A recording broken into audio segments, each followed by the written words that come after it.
እንጀራቸው የሚቀምሱላቸው ወላጆች ይፈልጋሉ። እምዬ ከሌለች ስኬት ምንድን ነው?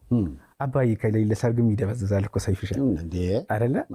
አዎ። እና ምንም መጣልኝ መሰለ እምዬ አታርጂ ይላሉ። እያየኋት እናቶቻችን እያየሃቸው አንተ መድረስ የምትፈልገው ቦታ ሳትደርስ ያረጁባል።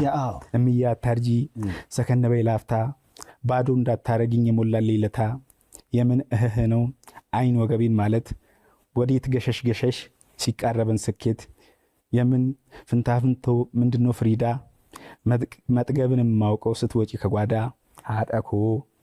አጠኮ እያወቅሽ ዘመድ ብባል አንቺ ወዳጅ ዋሴ አንቺ ባልጎላሁኝ ሰዓት ባላመኑኝ ሰዓት ውጥኔን የመረቅሽ ምንም ሳትሰለቺ ተንጂ አደዬ ታውቂማለሽ ደግሞ ልክ እኔ እንደማውቀው ዓለም ስትገፋኝ ቶሎ ነው የምወድቀው የጎደለኝ ለታ ሀፍረት እንዳይበላኝ ባንቺ ነጠላ ነው ሁሉ የምደበቀው እምዬ ታገሺ